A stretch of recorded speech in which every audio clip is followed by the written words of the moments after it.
मित्रों नमस्कार। स्वागत है मेरे यूट्यूब चैनल पहाड़ी रंगत में। सबसे पहले आप लोगों को बिरुड़ पंचमी की शुभकामनाएं। कि आपको मैं बिरुड़ पंचमी का महत्व बताता हूं और मिलाऊंगा अपनी माता जी से कि कैसे वो भिखा रही हैं और कौन कौन सी अनाज उसमें डाल रही हैं। देखिए चलें मित्रों।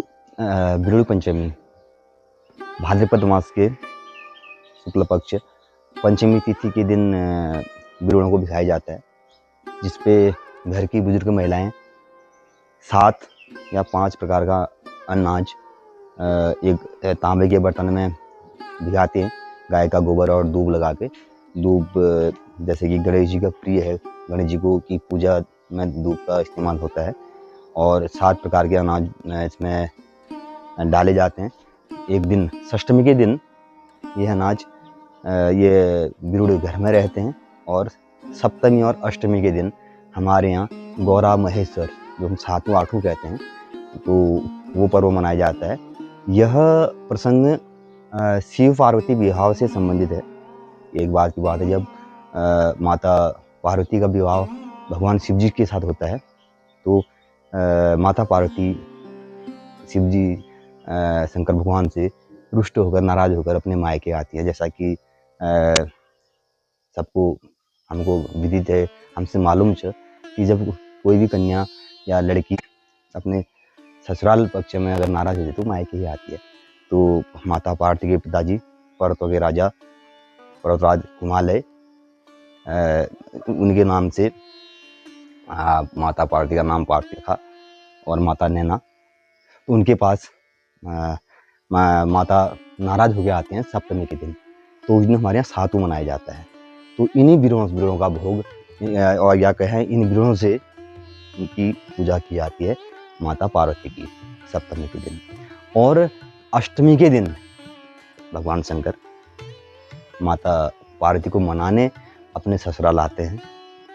तो उस दिन हम 8वां मनाते हैं और इन्हीं बिरुड़ों से भगवान शंकर की पूजा करते हैं, भोग लगाते हैं। अब 7वां 8वां जो पर्व है हमारे कुमाऊं मंडल में, उत्तराखंड में जो है विशेष तौर पे मनाया जाता है। तो यहाँ पे 2-3 दिन घर में रखने के बाद सबसे पहले गांव की जो विवाहित लड़कियां हैं वो अपने मायके आती हैं। जब तो खास तौर पे पहले से चला रहा है, तो इस धान के पौधों से एक प्रतिमाएं बनाते हैं। सप्तमी के दिन माता गौरा की प्रतिमा बनाते हैं और अष्टमी के दिन महेश्वर भिना यानी कि महेश शिव शंभू की प्रतिमा बनाते हैं और उसकी पूजा प्रत्यक्ष रूप से सभी गांव वाले मिलकर करते हैं। साथ ही रात में चांचरी आदि का जो आयोजन किया जाता है, सभी गांव वाले मिलके खेल या झोड़ा चांचरी वो लगाते हैं और भगवान शिव शंकर और माता पार्वती के बखान या गीत इन चांचरियों में विशेषतः सर्वप्रथम गाए जाते हैं। उसके बाद अपने मनोरंजन हेतु अलग अलग प्रकार के लोकगीत और लोक चांचरियाँ जो कलाकार हैं, जो होशिया होते हैं और उनके द्वारा लगाए जाते हैं। और दिखाता हूँ कि किस प्रकार से मेरी माताजी बिरुड़ भिखा रही है। ये मेरी माताजी हैं जो तांबे के बर्तन में, जैसे मैंने आपको पहले बताया था, तांबे के बर्तन में 5 प्रकार का अनाज धोया जाता है।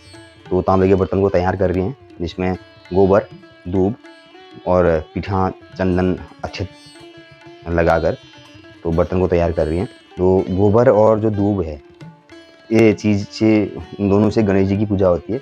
सबसे पहले कहा जाए तो ये बिरुड़ भिखाने से पहले गणेश पूजा का एक विधान यहाँ पे हो रहा है। अब आप देख सकते हैं ये सभी 5 जगह गोबर लगाया जाता है।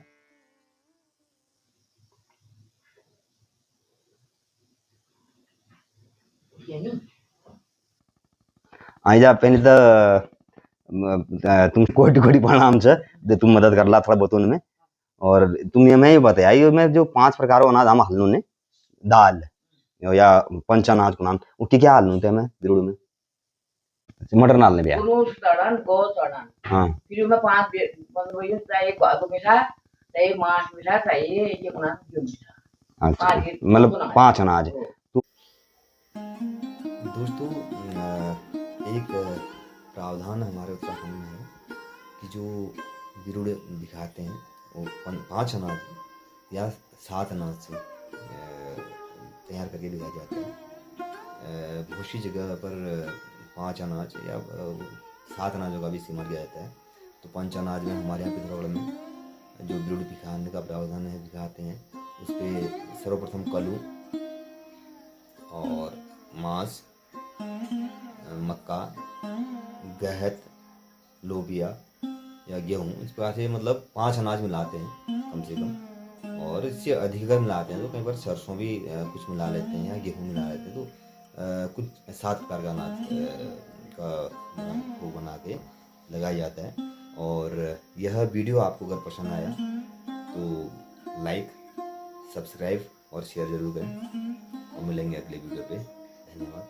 जय भारत, जय हिंद, जय उत्तराखंड।